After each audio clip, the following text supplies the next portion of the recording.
Bueno, bienvenidas, bienvenidos a la primera mesa del 12º Congreso de Teatro Comparado organizado por ATEACOM. En esta mesa vamos a estar escuchando ponencias de Lentino Julieta, Mancho Nadia, Vanrel Mara, de la Vega Verónica, Gabriel Cabrejas y María Cecilia Colombani. En principio, bueno, les agradecemos mucho por haberse inscrito al Congreso. La convocatoria de este año fue realmente masiva, tenemos más de 200 mesas entre las virtuales y las presenciales, así que bueno, estamos muy agradecidos con todos los ponentes que se están por presentar. Vamos a dar inicio a esta primera mesa con la ponencia Interacciones entre mujeres protagonistas y el territorio, un análisis comparativo de dos obras de teatro, de Lentino Julieta y Mancho Nadia. Todo suyo, chicas, cuando quieran. Gracias. Bien, perfecto, muchas gracias. Ustedes me dirán si se ve la presentación. Perfecto. Bueno, como comentaba entonces Luciano, bueno, primero muchas gracias a todos los que están presentes. Nuestra investigación se titula Interacciones entre mujeres protagonistas y el territorio, un análisis comparativo de obras de teatro. Mi nombre es Julieta Lentino y junto a mi compañera Nadia Mancho trabajamos juntas en la Universidad Nacional de Rosario, en la Cátedra de Análisis del Texto Literario en Portugués, en la Escuela de Lenguas, materia en la que se enmarca esta investigación, pero también se enmarca en el proyecto de investigación El teatro en el mundo lusófono en la segunda mitad del siglo XX, también situado en la UNR. Bien, las obras en las que nos basamos para nuestro análisis son dos obras de teatro brasileñas, O Tesouro de Chica da Silva, de Antonio Callado, y A Beata María do Egito, de Raquel de Queiroz. Sobre los autores podemos decir que Callado fue un autor brasileño, fallecido ya en 1997, fue autor de Quarupi y otras obras de reconocido valor que fueron traducidas en varias lenguas. Él también fue autor de textos teatrales, entre ellos 4 obras que componen un conjunto denominado Teatro Negro. Esas obras son Pedro Mico, O Tesouro de Chica da Silva, Uma Rede para Iemanjá y A Revolta da Cachaça. Todas obras escritas durante la década del 50, pero esta última, que fue escrita hacia el final de esa década, se publicó recién en 1983 junto con las otras 3 en este conjunto. Las obras de Callado tienen un carácter que es marcadamente interventivo y militante, usando la denuncia social como un elemento constitutivo de textos reveladores de conflictos humanos más plenos, más profundos.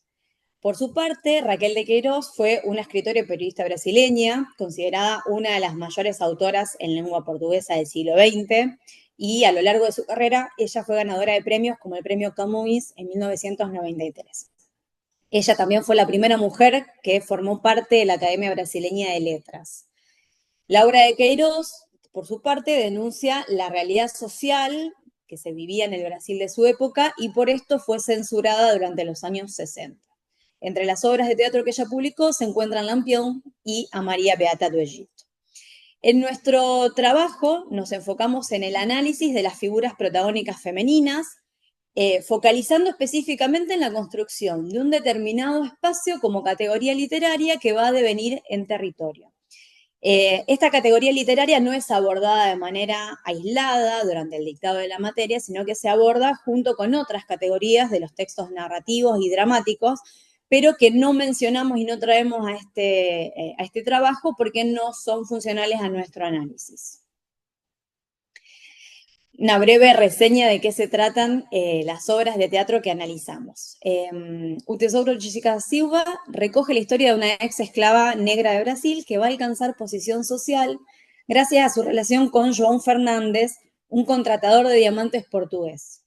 De esta manera ella se convierte en una mujer rica, disculpen, la primavera me afecta, se convierte en una mujer rica y poderosa que va a tener mucha influencia en la sociedad de la época y de esta manera desafía todas las normas raciales y sociales. Es una comedia con trasfondo histórico que fue representada por primera vez en 1958 y algunas otras pocas veces, pero que sin embargo inspiró series televisivas y películas de gran éxito en épocas más recientes.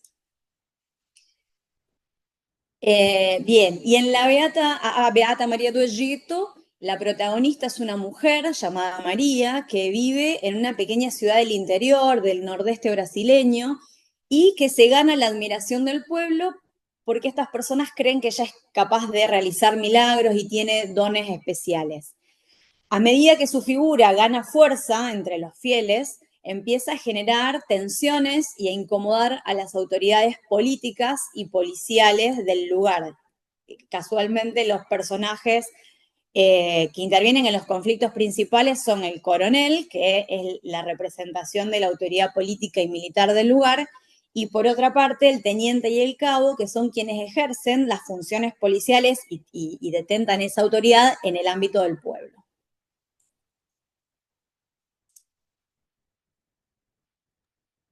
Bien, continuando entonces en esta línea, una primera pregunta que nos aproxima a nuestra temática es ¿qué entendemos por el espacio en cuanto categoría literaria? Y para definir nuestro recorte tomamos como primera noción la de territorio, el concepto de territorio, propuesta por el autor Borges Filio, un autor que también trabajamos en las cátedras de literatura en la UNR, que define el espacio no solo en su función primaria de localización geográfica, además de tantas otras funciones, sino que también como aquel lugar atravesado por las relaciones de poder, es decir, de dominación y apropiación, y por supuesto de identidad y conflicto. Y en este sentido, nos preguntamos qué sucede entonces con estas protagonistas en ese territorio que en definitiva lo conforma el espacio, ¿no? Teniendo en cuenta el vínculo de las protagonistas con otros personajes y la disputa por el territorio y el poder, observamos que hay una relación clave entre la función del cuerpo femenino y el territorio como estrategia de apropiación de ese mismo espacio. Por un lado, entendemos que la importancia de analizar el espacio radica en aquello que para Borges Filio, este autor que mencionábamos, es el deseo del dominio sobre un determinado espacio que lo transforma en territorio. Entonces, a partir de esta gran noción, identificamos por lo menos dos escenarios posibles. Por un lado, los macroespacios y por otro lado, los microespacios, dos conceptos clave. En la obra de Caliado, ese macroespacio sería Ajayao do Tijuco, que es la ciudad actual de Diamantina, en Minas Gerais, cerca del año de 1760. Cabe destacar que justamente como mencionaba mi compañera Nadia, entendemos que el espacio está sumamente interligado con otras categorías de análisis, como el tiempo, en este caso sería el tiempo histórico.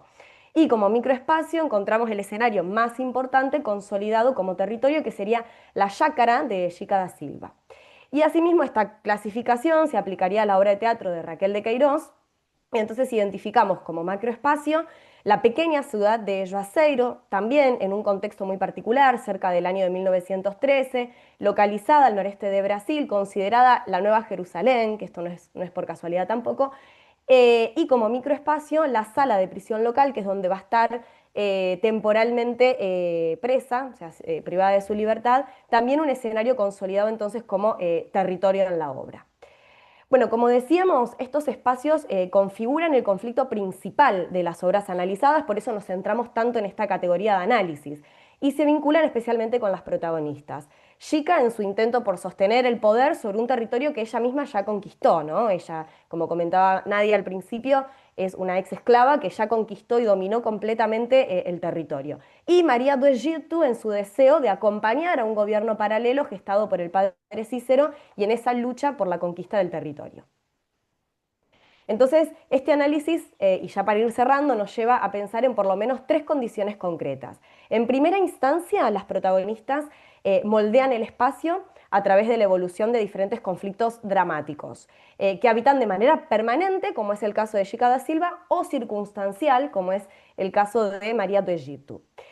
Además, ambas se apropian del territorio, no solo como una forma de afirmar una identidad, sino también como crítica a las estructuras sociales y políticas. Y por último, entendemos el cuerpo, creo que Gabriel, ahí está, el cuerpo femenino en tanto territorio social y político, como ya venimos afirmando, se constituye como un medio estratégico a través del cual las protagonistas acceden a beneficios, pero también alcanzan, lógicamente, sus objetivos. Y queríamos mencionar otras miradas posibles que pensamos que podrían ser interesantes de incorporar en futuros análisis que no se detienen exclusivamente en la categoría literaria. La primera de ellas es el texto de Gifutuan, Topofilia, un estudio de las percepciones, actitudes y valores sobre el entorno. Por otro lado, el texto de Gastón Bachelard, La poética del espacio. Y finalmente, una noción nueva que incorporaríamos, que es la de mesoespacio. Nosotros hablábamos de macro y microespacio, entonces proponemos a futuro incorporar esta noción de mesoespacio, trabajados por la doctora Olga Saavedra, en el marco del Grupo de Estudios de Integración y Cooperación Regional en América Latina. Y le voy a pasar la palabra a mi amiga para que haga las consideraciones finales. Bien, bueno, para cerrar nuestra ponencia, compartimos con ustedes algunas de las consideraciones, algunas de las observaciones que surgen de este trabajo de análisis. Por un lado, la comparación de estas obras nos permitió explorar cómo la categoría literaria de espacio se transforma en territorio a través de los conflictos y contextos particulares de cada una de estas obras de teatro y cada una de estas protagonistas femeninas. Por otra parte, el análisis, que se sustentan en los conceptos de macro y microespacio, como mencionó Juli recién, reveló que cómo estos territorios literarios no solamente configuran geografías simbólicas, sino que también evidencian disputas de poder y de identidad en el marco de la historia brasileña, porque las dos están fuertemente enraizadas en hechos de la historia de nuestro país vecino. Y como mencionaba recién Julieta, aunque estamos introduciendo el concepto de mesoespacio, todavía no lo hemos desarrollado en profundidad. Sin embargo, creemos que la exploración futura de este concepto podría enriquecer aún más el análisis comparado y que nos va a abrir nuevas dimensiones para poder comprender la integración de espacios en clave regional. Bueno, muchísimas gracias, Julieta. Muchas gracias, Nadia. Gracias. Gracias a Muchas ustedes. gracias. Gracias a todos. Bueno, como les dije al principio, vamos a anotar todas aquellas cuestiones que nos generen puntas de debate para charlarlas al final, así le damos continuidad a las mesas. La siguiente es de Vanrel Mara, de la Universidad Nacional de las Artes. El título de la ponencia es Los parlamentos de las Weird Sisters en Macbeth, de William Shakespeare. Significado, estructura y funcionalidad en la trama dramática. Mara, ¿Qué tal? todo tuyo el Buenos espacio. días, ¿cómo están todos? Bueno, como dijo acá Luciano, soy docente de la Universidad Nacional de las Artes hace mucho tiempo. Y nosotros también estamos, la cátedra está adentro, digamos, este trabajo funciona como un eslabón dentro de un proyecto que estamos desarrollando sobre narratividad, lirismo y otras formas, digamos, que están dentro de la dramaticidad, ¿no? Dentro de la dramaturgia. En este caso, el trabajo es sobre Macbeth, espero dar una mirada, aunque sea un poquito novedosa. Arranco. Un segundito, porque como los estaba mirando ustedes. Ay, ay, ay, esta chica. Chao. Bueno, nuestro análisis se centra particularmente en los parlamentos de las hermanas fatales, las Wayward o Weird Sisters, más comúnmente llamadas brujas. Su significado a nivel semántico, sintáctico y pragmático en el devenir del texto dramático. También estudiaremos su rol en la configuración del mal, así como su carácter fantástico que confluye en el imaginario de lo sobrenatural como un tejido metafórico de los miedos y deseos ocultos de Macbeth. Su aparición y sus profecías de carácter opaco y ambiguo no solo funcionan como disparadores de la ambición en Macbeth, sino también dan comienzo a la intriga dramática y son el motor del conflicto central, a partir de la interpretación que el héroe realiza de sus palabras. Por lo tanto, contribuyen a la creación de una atmósfera irreal, oscura, caótica, en la que se despliega el personaje dramático como encarnación del mal. Ellas son la imagen especular del presente, pasado y futuro de Macbeth. Repasemos algunos datos.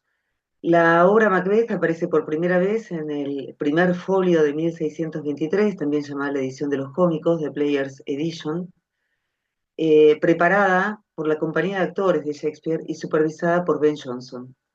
Aproximadamente se cree que fue escrita en 1606, consta que hubo una representación en 1611, pero muchos críticos piensan que se fue representada ante el rey Jacobo I, quien reinó entre 1603 y 1625 en Inglaterra.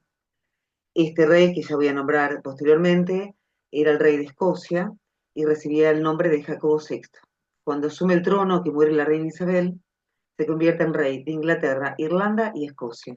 Es el primer Estuardo en acceder al trono de Inglaterra, sucediendo a la dinastía de los Tudor. Estos datos son importantes para entender también cómo está funcionando Macbeth. En cuanto a las crónicas, conocidas por muchos, tenemos las crónicas de Inglaterra, Escocia e Irlanda de Holinshed de 1577, quienes a su vez usaron las crónicas escocesas de John Fordun y Andrew de Wynton, uno en 1360 y otro en 1420. Más cercano a Shakespeare está la Scotorum Historia de Héctor Boetius, publicada en París en 1526. Macbeth se basa en un hecho histórico real. Él fue un noble escocés del siglo XI, asciende al trono en el año 1040, luego de haber confrontado a su primo, el rey Duncan I, en la batalla de Elgin. Macbeth, el Macbeth histórico, permanece en el trono hasta 1057 y es derrocado por las fuerzas de Sigurd, personaje que por supuesto aparece en el acto quinto de Macbeth, ¿no? El tema principal es la corrupción en la esfera de poder que deriva en la traición y asesinato del rey Duncan. Es la tragedia del poder que corrompe al individuo, pero lo deja aislado y sin referentes éticos a qué atenerse. Como figuración de este mal político están las Wayward o Weir Sisters. En el primer folio, Shakespeare utiliza el atributo wayward, que enfatiza la relación de las hermanas con lo fatídico y lo profético, al recuperar la etimología anglosajona del término weird o destino. El término weird, W-E-I-R-D, es usado más comúnmente por los editores modernos y en lugar de recuperar la idea de destino, rescata la idea más bien de extrañeza y naturaleza siniestra. Nosotros desde este trabajo en general recuperamos la idea de hermanas fatídicas o hermanas fatales. Nunca usamos la palabra bruja porque bueno, lo voy a decir a lo largo del trabajo porque no.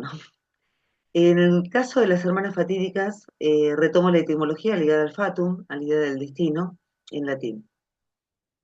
¿Qué lugar ocupan estos seres en la obra, tan asociadas al mal, a las fuerzas demoníacas, que empujan al hombre a actuar en contra del orden ético que lo condiciona y regula su comportamiento en la sociedad? Son ambiguas, son disparadoras de la ambición que Macbeth ya posee en su interior. Tienen la intención de desnudar dicho potencial y liberar el deseo reprimido en su conciencia de alcanzar el poder máximo. Pertenecen al mundo de las tinieblas, pero reflejan la oscuridad que reside en el alma de Macbeth. Encarnan lo misterioso, lo sobrenatural, aquello que escapa a la racionalidad. Su aparición da cuenta de un mundo difícil de aprender como totalidad, lleno de incertidumbres. Son seres extraños, mezcla de mujer y varón, no poseen moral, son infrahumanas y cohabitan el mundo humano. Actúan como en un escenario, ponen en escena el futuro posible de Macbeth, metateatralidad tan usada por Shakespeare, ¿no? La profecía definitivamente se vuelve real y se despliega dramáticamente a través de las acciones de Macbeth. En términos de estructura, su aparición al comienzo de la obra funciona como un prólogo de lo que está a punto de suceder a nivel dramático. La obra se abre con las hermanas reunidas en medio de una tormenta, desorden natural que anticipa el caos político. Esperan la llegada de Macbeth luego de la batalla librada contra las fuerzas del barón de Cawdor, aliado al rey de Noruega. Declaran: cuando la batalla está acabada y la lucha perdida ya y ganada. La antítesis da lugar a la polisemia semántica y a la ambigüedad reforzada en el último verso. Hermoso es lo feo y feo es lo hermoso. Esta antítesis, por supuesto, hay trabajos directamente que aparecen con este título, y acá esta polisemia semántica da lugar a la antítesis, que es una de las figuras más usadas por Shakespeare en este trabajo. un poco anticipación, finales del Renacimiento, anticipación de una figura retórica que está presente en todo el barroco. Esta contradicción se reitera cuando llega Banquo y Macbeth, y este dice: nunca he visto día tan hermoso y tan feo. El pensamiento dicotómico opera sobre el binomio apariencia versus realidad. Los opuestos coexisten, porque el mundo no se percibe con claridad, sino con claroscuros. Es el relativismo filosófico. En la tercera escena, las hermanas realizan el hechizo, y a la manera de una canción infantil, ¿qué le haré? ¿Qué le haré? Conjuran a Macbeth a la falta de sueños y al sufrimiento. Yo le voy a moler, igual que harina. No podrá noche y día entrar el sueño. Y aunque su barco no se puede hundir, la tempestad lo habrá de hacer sufrir. Realizado el conjuro, llegan Macbeth y Banquo vencedores de la batalla. Lo saludan como varón de Caudor y le anticipan que será rey. Queda confundido y anhelante nuestro héroe, porque la opacidad del discurso provoca confusión y una interpretación subjetiva por parte de Macbeth y Banquo, pues no se sabe qué es verdadero y qué no lo es, y nada es lo que parece. Así lo siente Macbeth.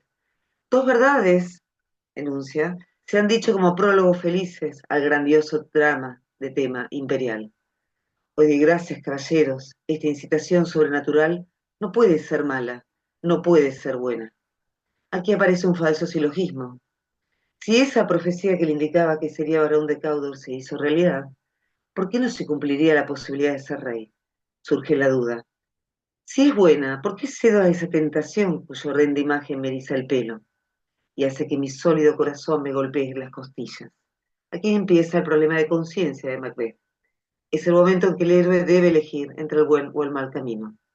También aparece la diferencia entre Macbeth y Banquo, porque este último no sea la tentación de creer a las hermanas, desconfía, y no desea excederse en el poder, ni siquiera en pensamiento.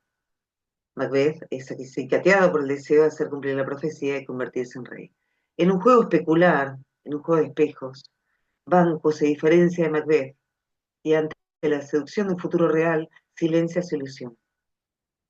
Macbeth es atrapado por este deseo, mientras Banquo se aleja de la tentación, pero se convierte en víctima de Macbeth porque ha sido testigo de las profecías. Y Macbeth le teme y lo admira. Es un hombre, Banquo, que se atiene a la moral y respeta la jerarquía del poder, en tanto él se integra al ser social, en oposición al individualismo exacerbado de Macbeth. El deseo prohibido de alcanzar el poder a través de la violencia se manifiesta en la credibilidad, atención a las palabras de las hermanas, que impulsan al héroe al regicidio y destrucción de todo aquello que se le oponga, incluso el mismo. La gran paradoja que plantea el texto es que este héroe que ayudó a reparar el orden en el reino de Escocia, amenazado por el reino de Noruega, se convierte él mismo en la causa del desorden político. Al romper la relación de vasallaje, pierde anclaje y atenta contra su propia integridad psíquica y moral.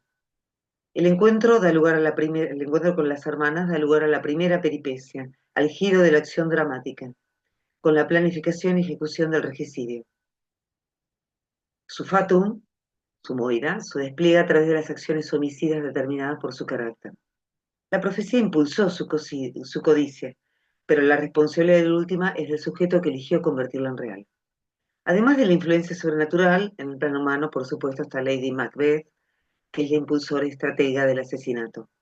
Leída la carta, que le envía anunciándole la profecía de las hermanas, invoca a los espíritus del mal para que la despojen de su sexo y llenen sus pechos de hielo. El monólogo interior de Lady muestra su deseo de transformación, su metamorfosis en agente de mal y su pasaje a lo infrahumano. Al convertirse en un monstruo, al cruzar la frontera del humano, se sume en la oscuridad y en la locura. El mundo de las tinieblas de la noche también se cierne sobre Macbeth, que ya no podrá dormir. Lady, de estas cosas no hay que preocuparse así, si no nos volveremos locos. Ironía trágica. Me pareció oír una voz que gritaba: no duermas más. Macbeth asesina el sueño inocente, el sueño que vuelve a trenzar la deshilachada seda en rama de la preocupación. El crimen al más alto poder en la tierra es contra natura, es el quiebre del orden político que se manifiesta en el desorden natural. Acá está la cita de Lennox, momentos antes de que Macduff dé a conocer el asesinato del rey. con toda la descripción de los prodigios. Donde dormíamos, dice Lennox, las chimeneas se las ha llevado el viento. Dicen que se han oído lamentos en el aire, extraños chillidos de muerte, y profecías con acentos de horribles incendios y sucesos confusos. El pájaro de la tiniebla ha clamado toda la noche. Algunos dicen que la tierra tenía fiebre y temblaba. Acto tercero, escena quinta, reaparecen las hermanas junto a Hécate, quien impondrá su autoridad igualando el orden jerárquico de los tiempos en los que cohabita Macbeth con la nobleza gobernante. Existe en la tragedia una correlación entre el orden natural, humano y político. En una sociedad altamente regulada por las jerarquías, éstas se reproducen en el mundo sobrenatural, con Hécate a la cabeza. Organiza el plan de acción, la Perdón, Mara, mecanema. un minuto. Ay, me voy al final. Gracias. Solamente que la aparición de Hécate es una anticipación de la fábula, y la aparición de ella y sus profecías organizan la trama. A la manera del coro griego, comentan la acción dramática y anticipan lo que está pronto a ocurrir. Acompañan al héroe en su periplo, pero a diferencia de la tragedia griega, en la que el coro y el corifeo tratan de persuadir al héroe para que no cometa gibres, ellas son las que agigonean a Macbeth y lo incitan a la destrucción. Anticipan lo que vendrá y refuerzan la idea de inevitabilidad del destino cumplido a partir de la pasión violenta. Voy a la conclusión para terminar. El trabajo sigue, lo podrán leer en actas, espero. Solamente la conclusión. Shakespeare muestra al hombre enfrentado a sus propias decisiones y determinado por su propia naturaleza. El hombre es el centro del mundo que lo rodea y creador de su propio destino, en el que no intervienen los dioses. Él ha quebrado los vínculos sostenidos por el tejido social y político, cedió a las presiones ejercidas por su carácter ambicioso y antepuso su individualismo al bienestar social. Su deseo se opone al deber ser social y destruye al héroe, que ha roto la jerarquía de poder impuesta a los vasallos del rey. Voy salteando cosas. El ideal de armonía y equilibrio social es parte del Renacimiento, pero hacia el final del mismo comienza la crisis moral, espiritual e intelectual que es reflejada por el barroco y representa el desengaño que sufre el hombre. No se puede acceder al núcleo esencial de las cosas, no se distingue lo que es de lo que parece ser. Todo es visto como representación y la realidad se vuelve incognoscible. Se usa el tópico de la máscara y el disfraz para mostrar el engaño. Empieza a temer los equívocos del diablo, que miente con apariencia de verdad. Dicho que dice Macbeth justo antes del final, cuando está a punto de morir. Salteo. El racionalismo convive con las creencias supersticiosas. A lo largo del siglo XVI, mediados del siglo XVII, la persecución y quema de brujas era una práctica habitual. El mismo Jacobo I había escrito su Demonology en 1597, cuando aún era rey de Escocia. Años después, en 1603, había censurado y hecho retirada de circulación el libro de Reginald Scott, The Discovery of Witchcraft, de 1584, donde denostaba la práctica de quema de brujas. Por lo tanto, en el mundo de Shakespeare, esta cuestión de lo sobrenatural y la creencia de que hay brujas alrededor nuestro, una creencia bastante arraigada entre el público también. Por último, quiero destacar la influencia escénica, con la aparición de todos los elementos sobrenaturales, y especialmente la filosofía estoica y el pesimismo fatalista que presenta Macbeth hacia el final de la obra. He vivido bastante, el camino de mi vida ha caído en la sequedad, y lo que debería acompañar la vejez, honor, amor, obediencia, no debo esperar tenerlo. Cierro, ya está, ya está. La tragedia shakespeariana es un espejo en el que el espectador puede contemplarse, y su reflejo le mostrará los vicios y virtudes humanas, así como los peligros del poder excesivo. El gran teatro del mundo se despliega en Macbeth como un espejo del pasado, presente y futuro. El mundo es frágil y engañoso, y la vida es solo una sombra caminante, un mal actor que durante su tiempo se agita y se pavonea en la escena. Y luego no se le oye más. Es un cuento contado por un idiota, lleno de ruido y furia, y que no significa nada. Acto quinto, escena sexta de Macbeth. Muchas gracias por escucharme y disculpen si me excedí.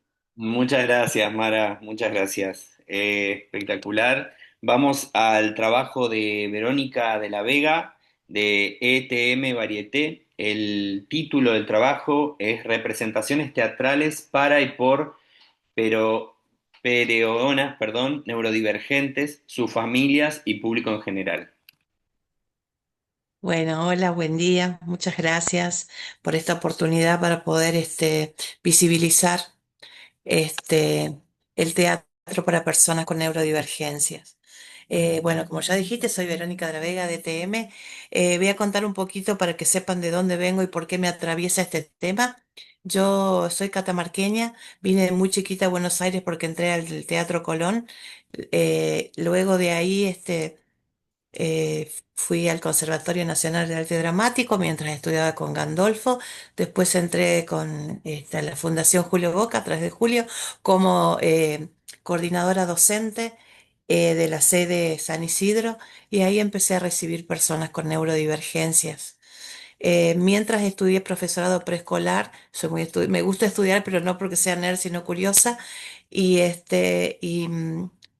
realmente me sentí comprometida con este tema. Abrí mi propia escuela que se llama ETM Varieté, que tiene dos salas teatrales, y tengo la compañía de teatro musical neurodivergente, y estamos dando clases sobre esto. Esto surge en pandemia con el hijo de una amiga que se llama Joaquín. Esta es una obra que yo generé junto a los actores, es una historia real.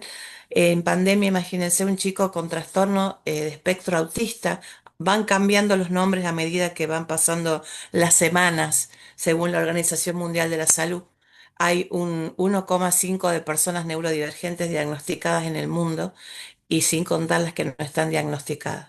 Entonces Joaquín y su mamá, que eran conocidos a través de un amigo nuestro, me dice este neurólogo: mira, Verónica, me parece que sería bueno que Joaquín pueda acceder al teatro. Joaquín ya casi no tenía dentadura de tanta convulsión, ha llegado a tener 6 convulsiones diarias y no asistía a ningún lugar porque era súper rechazado.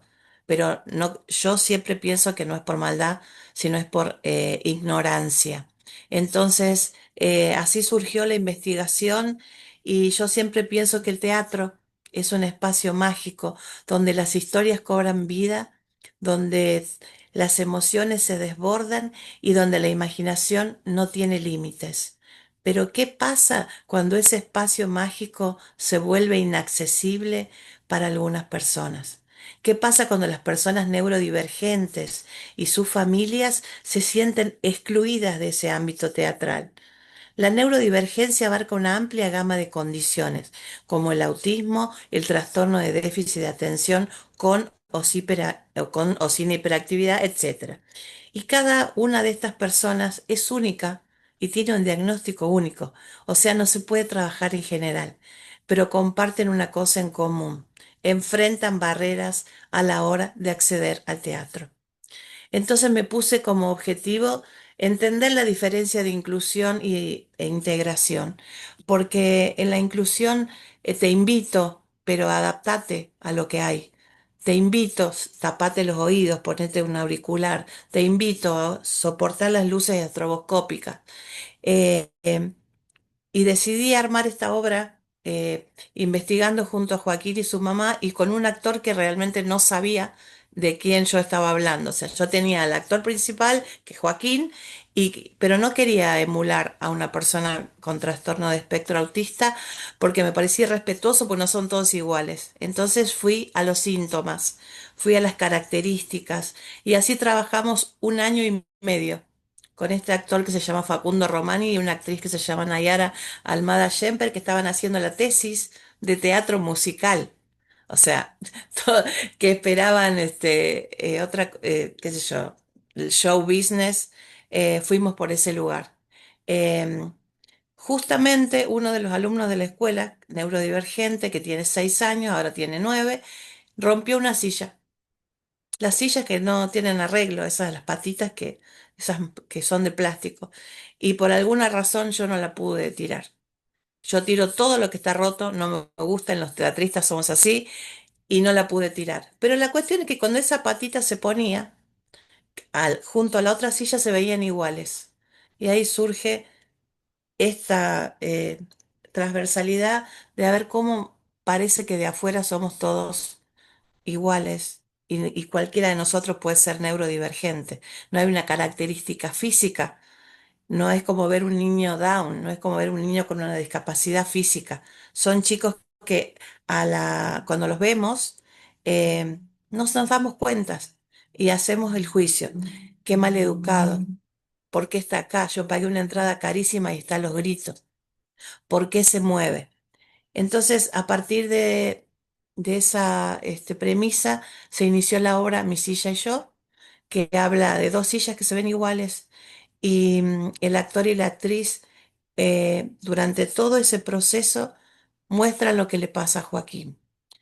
Ahora después voy a ver si puedo compartir pantalla, les voy a ir contando, ustedes me dicen si se ve, eh, para que vean, no, no sé si me deja. Estás habilitada, Verónica, para compartir. Bueno, bueno, mientras sigo. Este, la obra fue tomada, la presentamos por primera vez en Catamarca, en el Festival Provincial de Teatro, y fue tremendo lo que nos dijeron, porque trabajan para plantas, esto es un curro, lamento el vocabulario, pero es la verdad. Y tuvimos que salir junto a APAC, que es Asociación de Padres y Amigos de Personas con Neurodivergencia de Catamarca, a poder decir, tienen derecho a poder entrar a una sala de teatro sin sentirse invadidos, juzgados, y dijimos, todos los chicos neurodivergentes adelante con sus familias, el público general atrás. ¿Para qué? Miren lo que les pasa a esas familias. ¿Qué sucede? Nosotros no pusimos ningún límite, los chicos podían subir y bajar al escenario, los actores están preparados, yo soy la que está siempre al costado por si sucede alguna cuestión, y usamos esta música, que es una música binaural que baja la frecuencia cerebral. Entonces, los niños presentes pueden disfrutar de la obra, pueden subir al escenario, pueden interactuar con el actor, pero el actor no interactúa con ellos. Es la única característica neurodivergente que el actor usa en la obra. Todo lo demás es las dos sillas, una con la patita rota, que no se dan cuenta hasta que se cae y cobra vida esa patita. Eh, Hay un sombrero que es la familia, que es la contención. Hay un cepillo de dientes, que es esa necesidad que tiene el neurodivergente de la repetición, cómo se lava los dientes toda la mañana para tener un orden. Después tenemos una botella de soda, que es las convulsiones y lo que sucede en el cuerpo cuando toca la botella. Una luna, que es a veces cuando se van y no sabemos dónde están. Y también hay un, un rayo, que es esa sensación de que se sienten invadidos adentro y por fuera y no pueden escuchar y no soportan, y poder también entender su mirada. Entonces vamos a esos síntomas y los chicos suben al escenario y los chicos toman las cosas, y hay una escalera con una tela azul que representa el autismo, o a veces naranja por el TDAH, donde se van poniendo todos los síntomas afuera para que se pueda ver, para que los padres puedan darse cuenta de que estamos con ellos y el público pueda entender qué sucede a esas personas. Hemos recorrido todo el país con esa obra. eh, Realmente es muy, muy difícil acceder porque no todos los lugares están preparados para aceptar eso, que un chico suba a un escenario, que baje, que corra, este, y, y estamos muy entusiasmados con esto, por eso les agradecemos mucho de que podamos difundir, y justamente creo que todos los espacios deberían ser accesibles para este tipo de obras. Hay un montón de lugares que dicen funciones distendidas y no son reales. No me voy a poner en, en policía, pero por favor sepan que un niño neurodivergente no soporta ruidos fuertes y llevarlo a un teatro con un auricular no es justo. Podemos hacer obras para ellos y para todos. Por supuesto que no lo vamos a llevar a ver orquesta, depende del caso, pero esta obra ha unido familias, ha unido al público con las personas neurodivergentes y a mí me ha desafiado muchísimo porque cada vez hay más y más preguntas. Ahora soy neurocoaching de la Universidad Global de Florida, que me contactaron ellos a través de la obra, em, y estoy luchando mucho para que esa discapacidad sea la capacidad de entender y de aprender. A ver si te puedo compartir la pantalla para que puedan ver. eh, ¿Ven? Todavía Está- no vemos, no sé el resto, si ven bien. Todavía no, todavía no. Bueno, ya me ha Ahí, pasado Ahora en sí. otras ponencias, ahora sí, lamentable. Ahora sí, bueno, sí. aquí está. Ven, está acá la tela. Este es un niño que se subió al escenario. Esta es una de las sillas, porque la otra silla actúa como cómplice. Y acá podrán ver estos nudos que tiene la tela azul. Es donde va cada uno de los elementos que les conté recién, ubicados. Y él está hablando con su silla. Este es Facundo Romani, actor de Buenos Aires. Y esta es en Catamarca, en una escuela de expresión de arte. Esta es Nayara. Ella es TDAH, es una actriz con TDAH. Y acá tenemos la escalera donde ella puede... Estaban todos los chicos distribuidos por ahí y de hecho, miren, se acercan, están con todos los juguetes y ellos es la manera que yo sentí que podía interactuar. Hay un montón de videos que hemos hecho en un montón de lugares, al aire libre. Y como dijo Claudia, este, Quiroga, una persona que admiro mucho, esta obra es como el flautista de Hamelin. La gente está afuera y empieza a llegar. Así que los invito a trabajar con las neurodivergencias. Estoy a disposición para las herramientas que necesiten, y gracias por este espacio, porque todos en algún punto tenemos una neurodivergencia. Muchas gracias. Muchas gracias, Verónica, muchas gracias. Muy importante. Muy importante hablar de la neurodivergencia en el teatro. Nuestro próximo ponente es Cabrejas Gabriel, de la Universidad Nacional de Mar del Plata, y el título de la ponencia es Los dramaturgos en el cine argentino. Todo tuyo el espacio, Gabriel.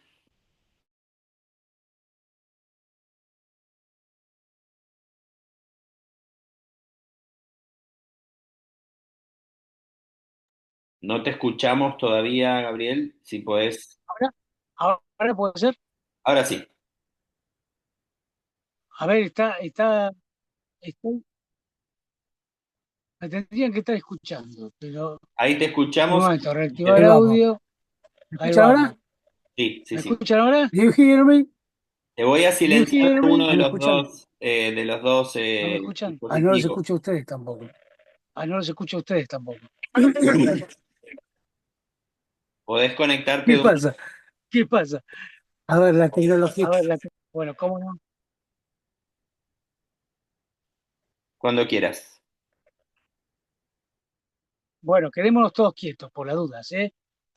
Quietitos. Yo voy a tratar de hacer lo mismo. Es más, no voy a hablar así directamente. No cometo algún error gravísimo. Bueno, los dramaturgos en el cine argentino, aproximaciones a una relación dramática. El circuito comienza con el éxito teatral, la permanencia en cartel durante meses y hasta años, atractivo suficiente para justificar su adaptación a pantalla grande. La relación conflictiva, Mauricio Cartun advierte, no se te ocurra tocarle una coma al director, y así pues solo él dirige sus obras y ninguna ha llegado jamás al formato cine, donde el autor pierde necesariamente el control final sobre el texto. El primer drama entre autor y guionista y director corpóreo y director plano, digámosle así, en la lucha por la fidelidad del discurso o pacto textual y el derecho intangible a intervención del poetista primero y del cineasta después sobre la materia escrita.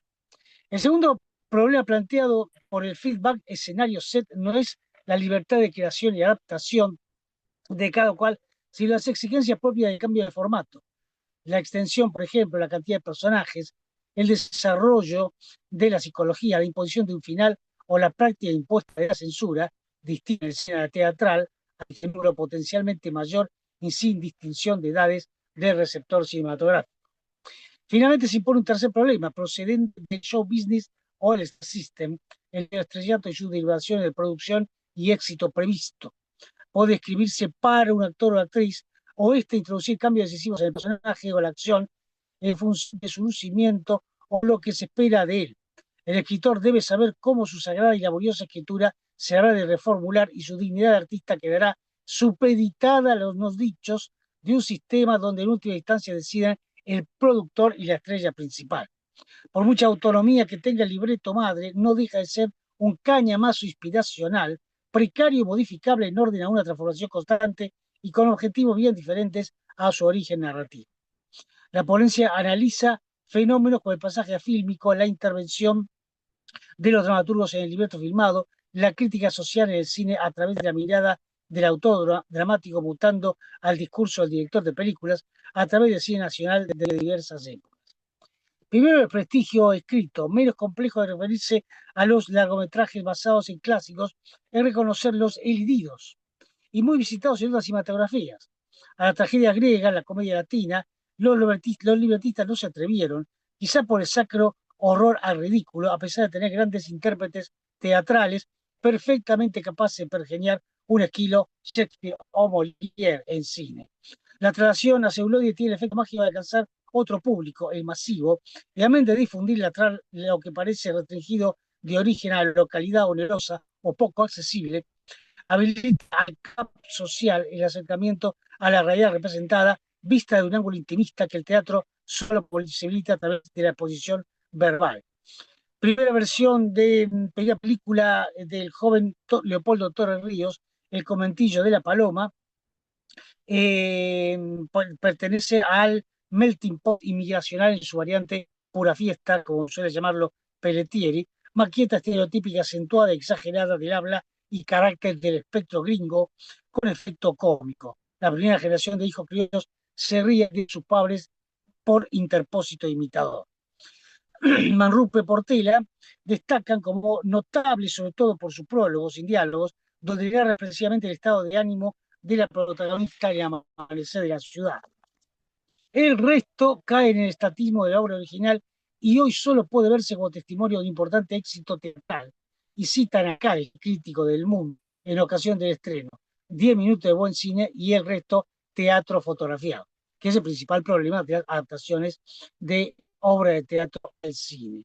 La de 1916 es el film número 13 de Fernán Ayala, y ya el presente próximo cambia pasado imperfecto y nostalgia sin pintoresquismo, más un homenaje a las actrices de la época dorada de Sainetti y también del cine del centro de la ciudad, los barrios, que la apelación a una tradición enmarcada. Luego está la película María y la otra, que tiene una versión mucho más nostálgica. Dentro de la línea comercial de Ayala, con el elenco de producción hispano-argentino y algunos buenos momentos cómicos, está la crítica que se atreven a hacer en retrospectiva. El elenco reúne un auténtico Dream Team binacional del momento: Irma Córdoba, Concha Velasco y Mecha Ortiz, Analía Gadé, Vicente Parra, Alberto Mendoza, Pepita Muñoz y Jorge Sobral. Homenajear un subsistema y todos sus tics y clichés es readaptar lo ya adaptado, aggiornando algunos datos y tantos de actores. Se quiere reeditar de taquilla y se apela a intérpretes de televisión y la memoria histórico-teatral de quienes vivieron en la época y disfrutaron su transfiguración política. Alejandro Casona, dramaturga español, exiliado en Argentina, desarrolla su biografía aquí, también como libretista de sus propios textos y de otros, hasta escribir 22 películas, entre ellas algunas que replican el suceso de Tablas, como La barca sin pescador, Los árboles mueren de pie, necesariamente fieles a su autor, pero a su vez fue adaptador de policiales, como Si muero antes del despertar y No abres nunca esa puerta, de 1952, y antes la ibseniana Casa de Muñecas en 1943. Y allí es donde justamente se convierte en un autor menos teatral al trabajar con material ajeno. La idea de teatro filmado para definir cierto tipo de películas es muy antigua, de un momento en el que el cine estaba luchando por ganarse su propio lugar entre las artes y buscaba definir una gramática específica, comenta el crítico Andrés Previa. También dependía del tamaño y peso de la cámara, necesariamente limitada en su motricidad inicial, lo que convertía a cualquier película en un plano general fijo. Segundo lugar, la finalidad social. Ir a ver una película de Casona dista mucho de ver una de Fabio o de Lautaro Murúa en un progresivo pero decidido cambio para el cine nacional. A partir de los 60, los cineastas empiezan a comprometerse en miradas políticas cuestionadoras del orden, como sucede en buena parte del mundo durante la década rebelde. El hipotexto seleccionado en estos casos ya no es un libreto, porque en rigor, a excepción del teatro anarquista a principios del siglo, la puesta en escena no se siente un vehículo convincente al tener que verbalizar la problemática de protesta y terminar confundiendo el convivio con un mitin exhortativo hacia la acción montado desde el escenario. Las películas de esta época tienen ese sesgo, el social, Junco, Lautaro Murúa, Martín Fierro, Leopoldo Tornelson y Juan Moreira están en línea. La primera, una narración sobre un maestro rural de Jorge Ávalos, que agotó ediciones en 1960. El segundo, gran poema épico gauchesco. Y el tercero, una reivindicación del gaucho que lucha hasta la muerte por su libertad, Juan Moreira. Murúa acentúa el aspecto denuncialista del atraso en el interior santiagueño, en Junco, aunque mediante el discutible paternalismo del maestro porteño.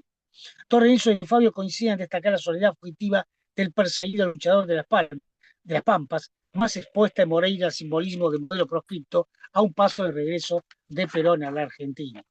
La pieza más famosa y repuesta del realismo reflexivo sucede conjuntamente en Los años de plomo, en honor a Roberto Cosa, 77.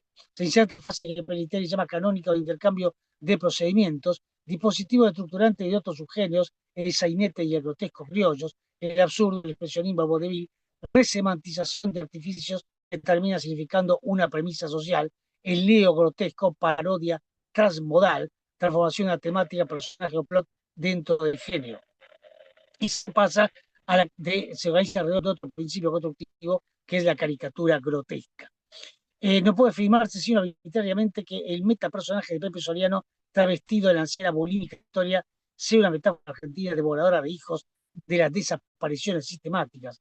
Las muchas exégesis no la subrayan especialmente, pero aún así puede significar el hecho de hablar de manera colateral y metafórica de tantas familias desmembradas bajo la dictadura, amén de llevar al rodaje sobreviviente de la censura instalada, porque su mensaje críptico de comedia negra escapa a la comprensión y la sospecha de los perseguidores del cine argentino.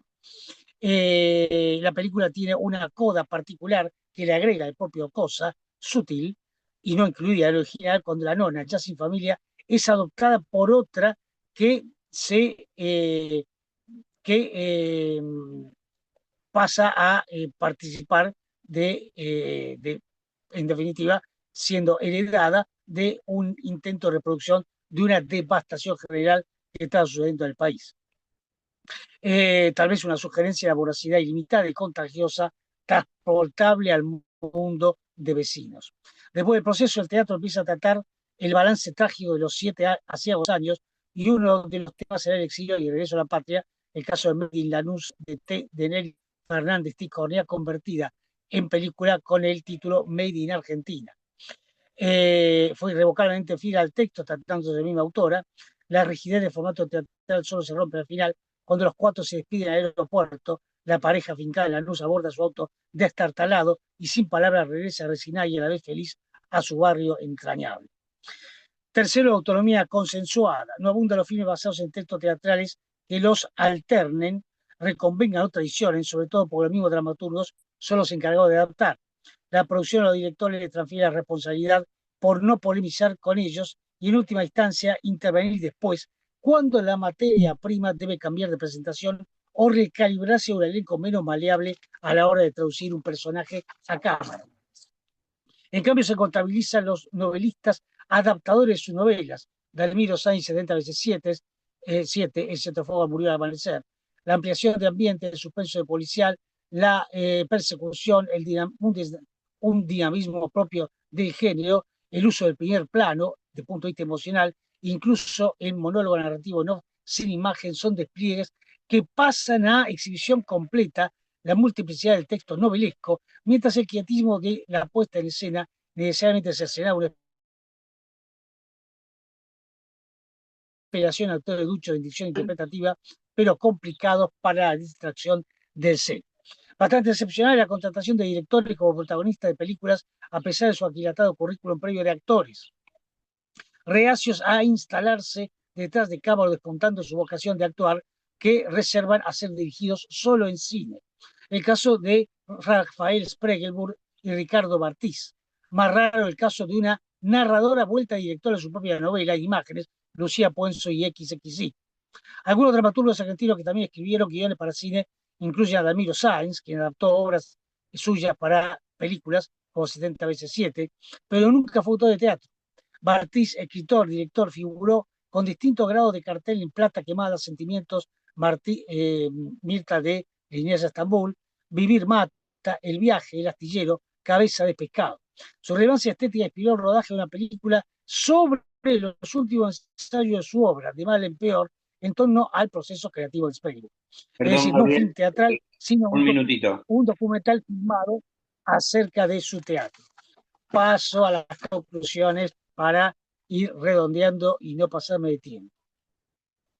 El poder y la gloria. Contamos la historia de un largo desprendimiento de los inicios de los toquis criollos todavía timoratos y afincados a las raíces teatrales del drama y la comedia de costumbres, a una virtual autonomía del texto cinematográfico, aun cuando sean asimismo dramaturgos los eventuales guionistas, expertos en diálogos y situaciones, trasladados al tamiz de los cineastas y sus públicos más diversos y menos teatrófilos.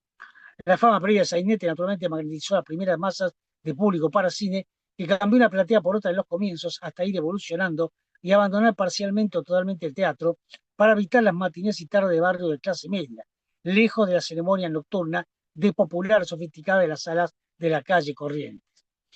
A sabiendas de la transformación del auditorio, muchos autores dramáticos emplearon su experiencia dialéctica para elaborar textos bien divergentes de la fijación en sitio único, si bien contribuye en ello la coautoría virtual del director de cámaras. El realismo reflexivo cumple la subyacente intencionalidad de recepcionar el ansia de liberación y protesta de una sociedad sometida al rigor absolutista del proceso a partir del rotundo éxito del teatro abierto a principios de los 80, pero el vuelco al cine de los grandes clásicos gauchescos en vísperas del tercer gobierno de Perón, el auge político de la tendencia, reformulan y potencian la decidida finalidad de ser el cine un compañero de ruta cultural en la inminencia revolucionaria.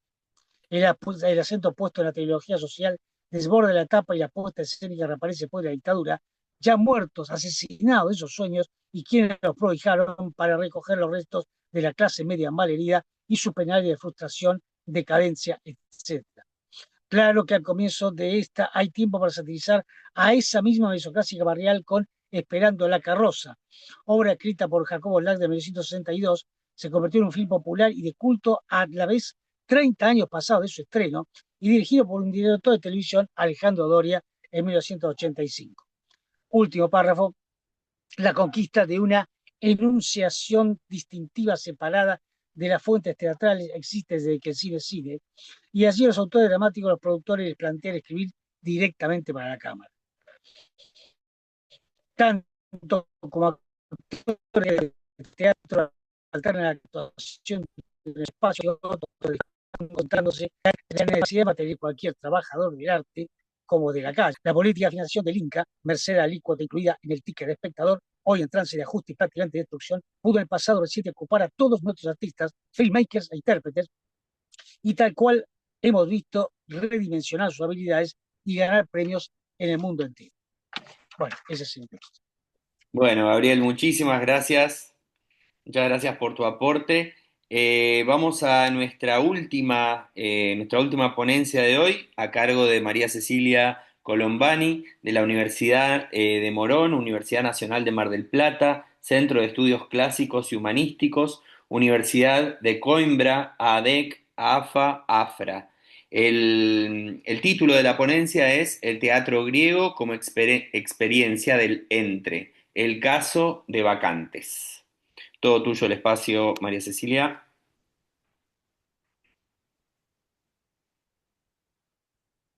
No te escuchamos todavía, ¿eh? Estás muteada. Muchísimas gracias y buenos días a todos y a todas las compañeras y compañeros.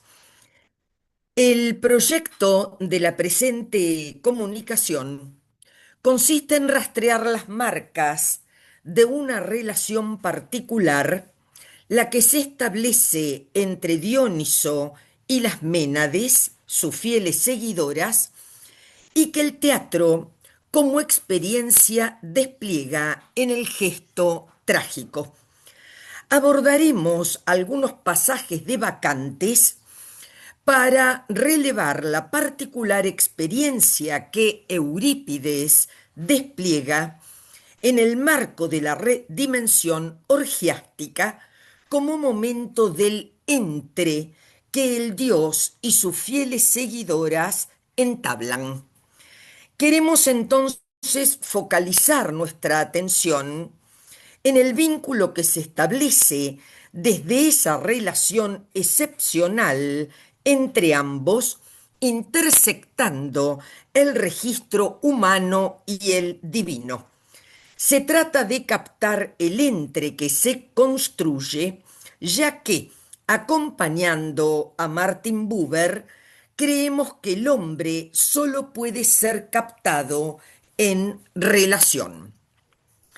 Nuestra propuesta es leer en la pieza teatral el entre desde otra perspectiva, notoriamente diferente en lo que habitualmente se refiere a las posibilidades de relación con lo divino. Asistimos a un espacio de características únicas en relación a los dispositivos de contacto entre lo sacro y lo humano. Dioniso representa otra cosa. Dioniso es otra cosa y el teatro lo exhibe en sus peculiares marcas identitarias, desplegando todos sus rostros. El ritual que pone en juego el vínculo excepcional entre él y sus fieles adoradoras toma peculiares aristas que se resuelven fundamentalmente en un vínculo que escapa a todo sedentarismo, a toda postración, a toda contemplación estática y silenciosa. Frente al recogimiento de los sistemas religiosos familiares, el dionisismo y la tragedia euripidea propone un estallido de las formas canónicas de vinculación y una ruptura de los modelos habituales de comunicación con lo heterogéneo. Se trata de una alteridad absoluta de lo otro en estado puro que pone en clave nomádica y móvil a los miembros que se entrelazan en el entre, tal como la experiencia teatral visibiliza en su plasticidad dramática. La fiesta, punto 2, ruido, mucho ruido, y con tanto ruido no escucharon el final.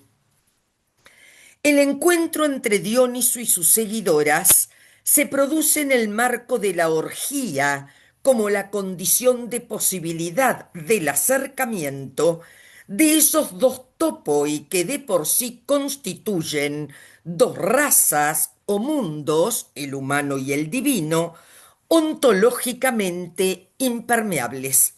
No obstante, ese límite que el Dios constituye para el hombre parece desdibujarse en la pieza de Eurípides, volviendo al Dios más cercano, más próximo, no solo físicamente, sino simbólicamente. Dioniso es la contrapartida de la distancia ontológica que suele marcar a la divinidad en su alteridad radical.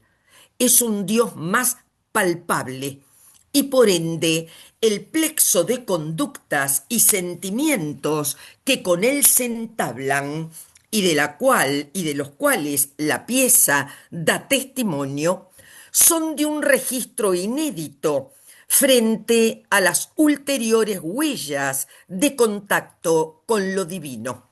El ruido, el movimiento, la algarabía, la animalidad, la brutal presencia de la naturaleza en su estado puro y la hibris, la desmesura, son las marcas de un entre que conoce reglas precisas de funcionamiento, pero que desconoce las habituales marcas de un regular contacto circunscrito a los parámetros de la religiosidad oficial griega. Recorramos pues algunos pasajes de Bacantes para relevar esas marcas. Manifiéstate como toro o como multicéfala serpiente o como león de aspecto llameante. Ven, Baco, y al cazador de bacantes, tú, con rostro sonriente, échale un lazo mortal, porque interrumpió el tropel de las Ménades. Bacante 90-104. El primer punto a recoger es la posibilidad mutante del Dios que lo ubica en un estallido de matriz identitaria y que la experiencia teatral recoge desde tiempos clásicos.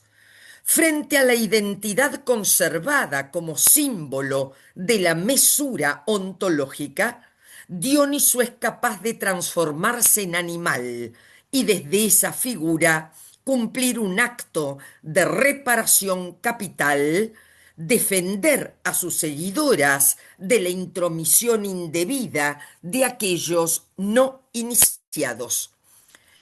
El Dioniso toro, el Dioniso león o el Dioniso serpiente se constituyen en un gendarme que protege las fronteras de la pertenencia o no pertenencia al cerrado círculo mistérico, amén de proteger a sus fieles adoradoras que por él lo han dejado todo a partir de la manía que les ha insuflado. Las reglas de la pertenencia no admiten extraños al festín sacro y las Ménades y su señor se reservan el derecho de admisión. Conocemos el triste final de Penteo por no haber reconocido las reglas del juego. El drama trágico lo recoge con la habitual maestría de Eurípides. La tarea de custodia implica la paradoja de una muerte sonriente, de un lazo mortal manejado por un rostro que sonríe en su acción más cruel. Paradojas de un Dios ambivalente con una identidad múltiple y céfala, tal como puede aparecer bajo el rostro animal. El teatro, como experiencia existencial, devuelve así la capacidad antropológica de ser uno y muchos. La fiesta que sella el entre es una celebración de la naturaleza en sus formas más variadas. Es la exhibición de lo natural en su forma más radical, sin velo, sin tul, pura naturaleza que sirve de marco a una experiencia extrema. Cito Bacantes, alegre en las montañas, cuando entre las tíadas tumultuosas se recostó en tierra, llevando como instrumento sacro una piel de cervatillo, sediente de sangre de cabrito degollado, gozando de carne fresca, mientras se apresuraba a las montañas de Frigia, de Lidia. Fin de cita 135-140. Ha comenzado la fiesta, que no excluye el ritual homofágico como nota de excepcionalidad celebratoria. El dios se ha recostado entre sus seguidoras, alborotadas, tumultuosas, festivas, rompiendo las marcas de silencio y postración que suele acompañar a la presencia de un dios. El clima es de una camaradería coronada por la alegría del Señor, sediento de sangre y hambriento de carne. Ecos arcaicos de un ritual que rompe el dispositivo celebratorio más mesurado y fácil de capturar. La fiesta no da tregua. Las marcas de la algarabía se reproducen en un clima dominado por el movimiento femenino como contrapartida del habitual recogimiento frente a lo divino. Es lo divino mismo lo que convoca a una acción que no reconoce fatiga. Cito, se desata en una carrera y en danzas frenéticas para excitar a las ménades errantes, acosándolas con sus clamoreos y agitando al aire los suaves rizos de su cabellera. Fin de los versos 147-150. Marcas de una escena extática, plena de movimiento y fuerza vital. La descripción y la dramaticidad teatral evoca la intensidad de la vida en su expresión máxima. No hay rasgos de un clima antivital, de resguardo y restricción voluntaria del movimiento y de las fuerzas instintivas para que la energía conservada y preservada se vuelque en plegaria silenciosa. La Perdón, María naturaleza, Cecilia, un minuto. muy bien, la naturaleza estalla en su fuerza vital y y el Dios seduce y convoca, llama y enloquece, capta y posee en un festín celebratorio que trastoca el tiempo y el espacio, el cuerpo y el alma, y que la pieza trágica pone en escena como muestra de la esencia misma de lo humano. Sigue, un montón. Conclusiones. Bacantes permitió husmear el tipo de relación que Dioniso entabla con las Ménades. En el análisis entraron todos los elementos constituyentes de la relación: el dios, las mujeres y la naturaleza como soporte del vínculo, como espacio privilegiado donde se juega el entre. Tratamos de situarnos en la excepcionalidad del vínculo, así como en las características extraordinarias que los distintos elementos presentan en un juego caleidoscópico que el teatro devuelve en su posibilidad mutante.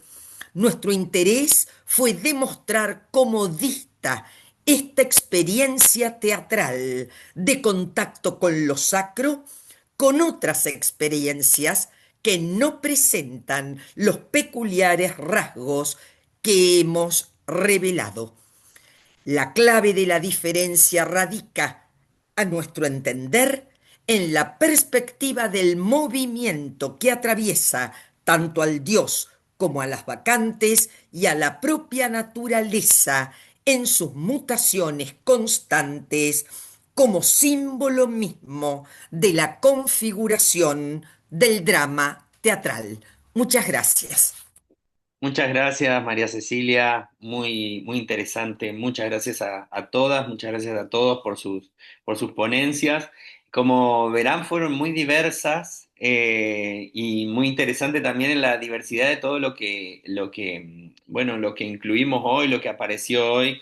Yo estaba tratando de hacer alguna relación también entre lo que unimos hoy de alguna manera y por cuestiones más bien prácticas que digamos que con algún criterio de unión de otro orden.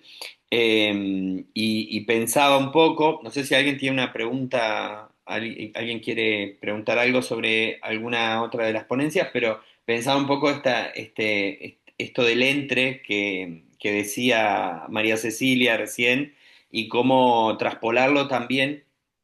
Bueno, un poco lo que hablaban Nadia y Julieta acerca de la mujer y del rol de la mujer en este tipo de teatro en Brasil, y también del entre lo pensaba un poco con lo que hablaba Verónica de, bueno, cómo, si bien María Cecilia, vos hablabas de algo, de la cuestión de los dioses y de lo humano y lo divino, pero bueno, el concepto de entre en el teatro me parecía interesante como para poder traspolarlo y pensarlo en la diversidad de nuestras ponencias de hoy, que creo que en algunas puede ser un tema. ¿Cómo lo vieron Sí, ustedes?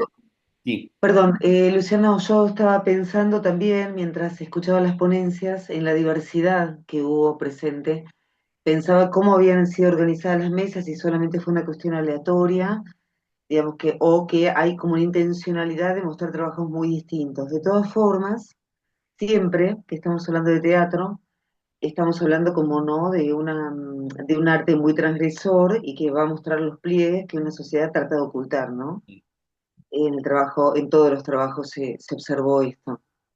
Eh, Siempre estamos hablando de teatro y eso es algo que nos convoca.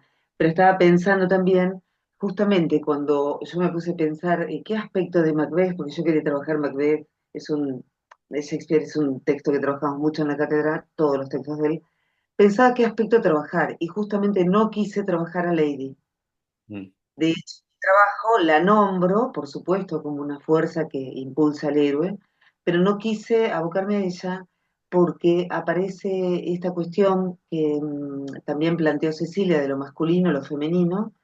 Yo entiendo que este juego de roles y este juego, ¿no? Que instauró de alguna manera el pensamiento patriarcal de la división de géneros, que, el, que funciona a modo discursivo también en Macbeth, en tanto Lady le dice que es un cobarde, que es un femenino, y si no acomete el crimen, no será digno de ser mirado, ¿no? Y ella tratando de convertirse en un espíritu sin sexo.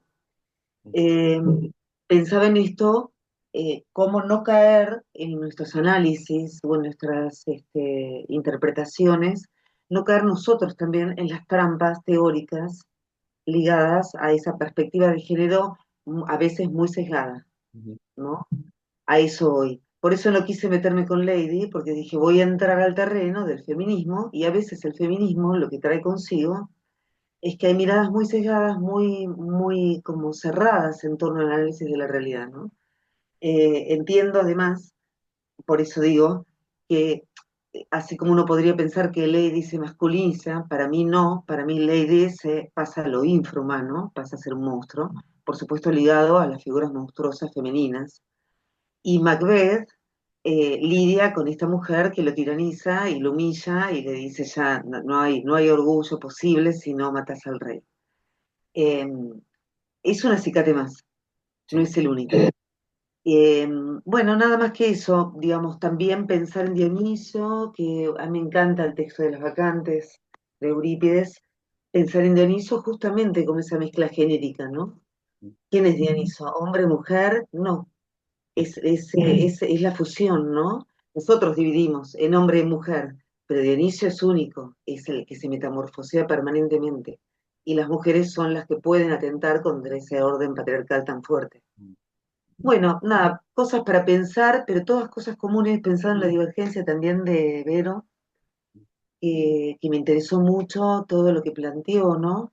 La diferencia entre inclusión e integración, ese concepto que me llevo como docentes, como teatristas, como analistas también de teatro, ¿no es cierto? No, absolutamente. Yo creo que si bien fueron muy diversas, creo que todas tuvieron un aporte como si habláramos desde perspectivas, desde todas las perspectivas o el teatro mirado desde muchos lados, ¿no? Creo que ese fue una gran riqueza de esta primera mesa. Sí, Gabriel, ¿querías decir algo? Estás muteado. Si querés, desmuteate de uno de los dos dispositivos.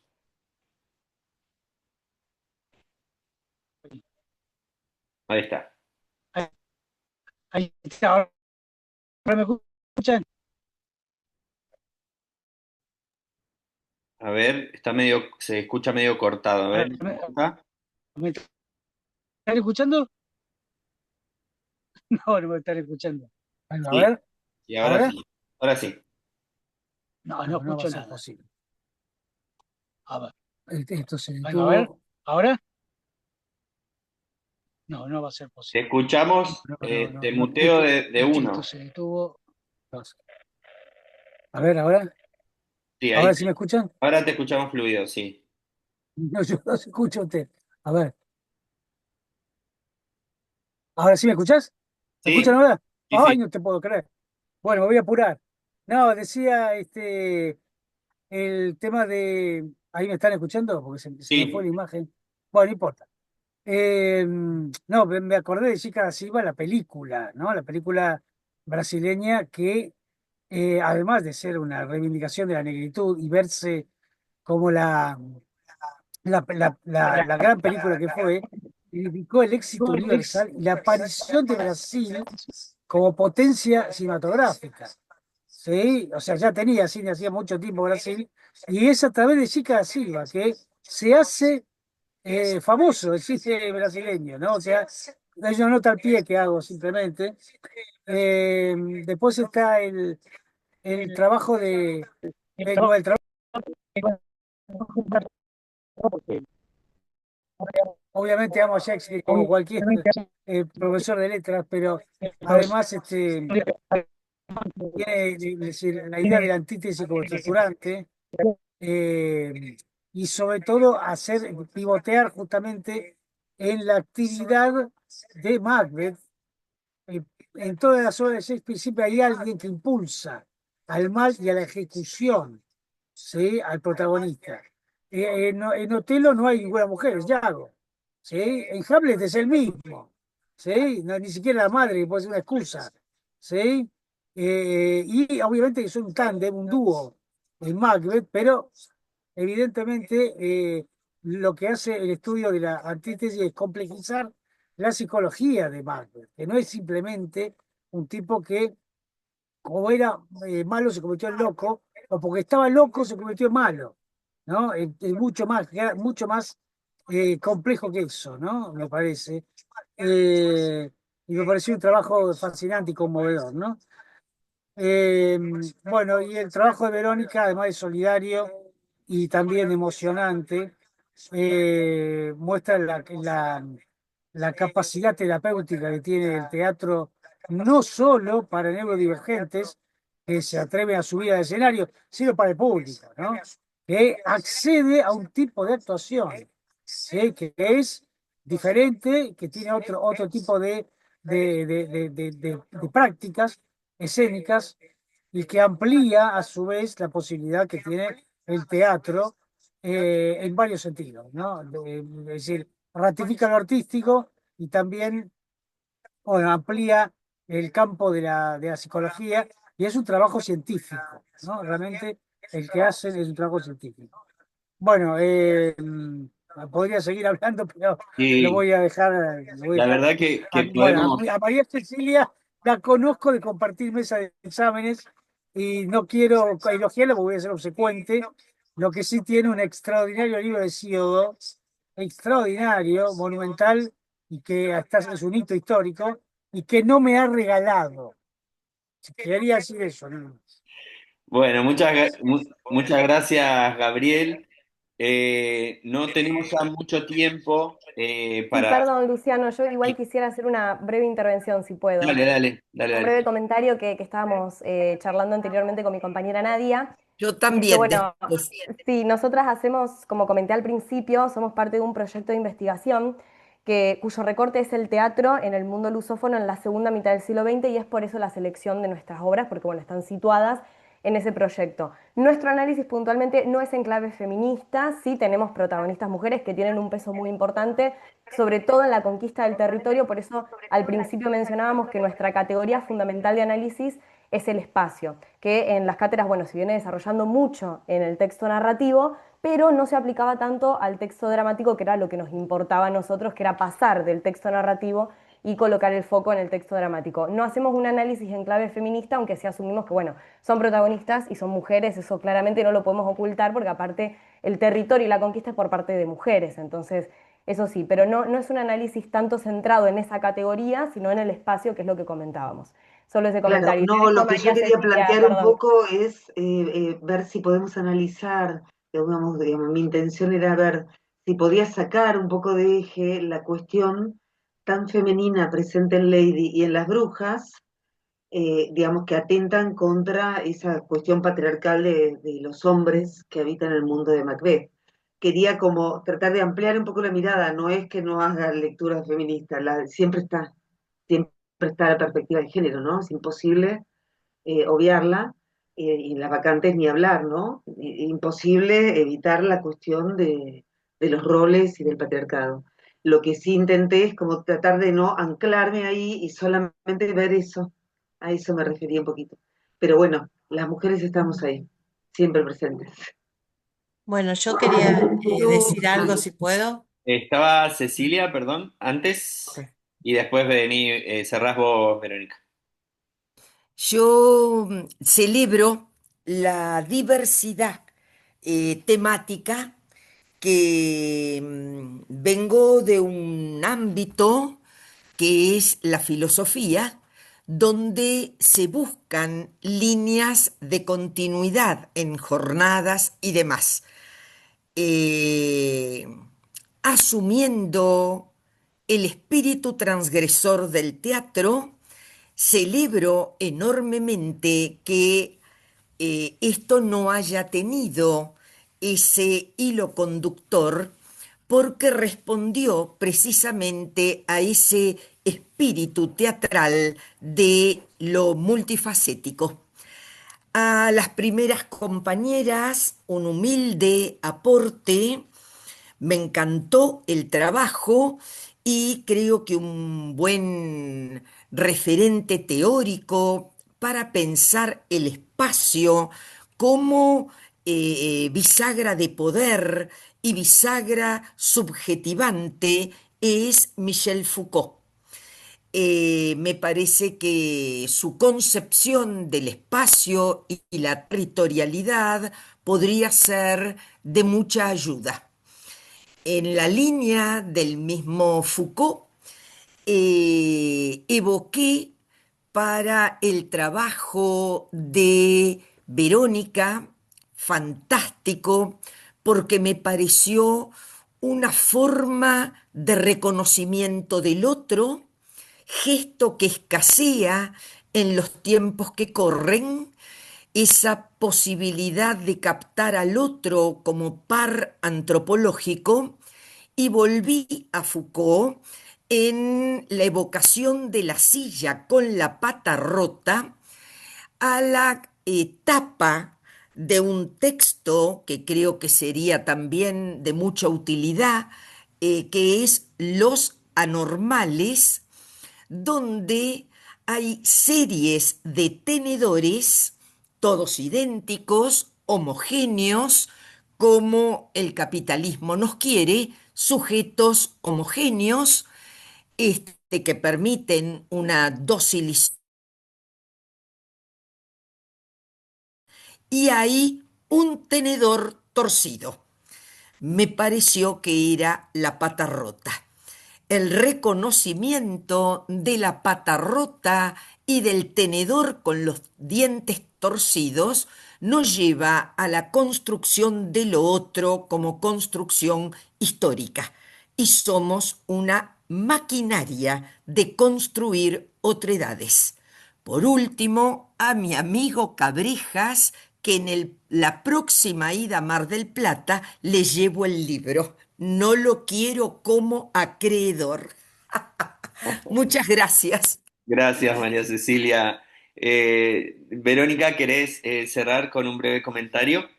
Sí, yo quiero agradecer y decirles algo con respecto a las neurodivergencias y a la rotez.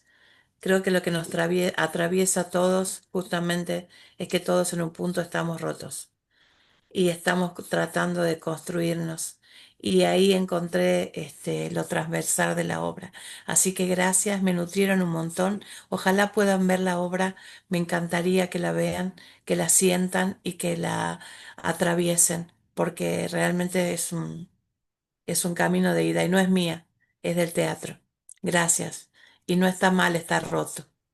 Muchas gracias, Verónica. Muchas gracias. Bueno, gracias a todas, gracias a todos. Excelente mesa, excelente primer arranque, rotura de hielo de este 12º Congreso de Teatro Comparado.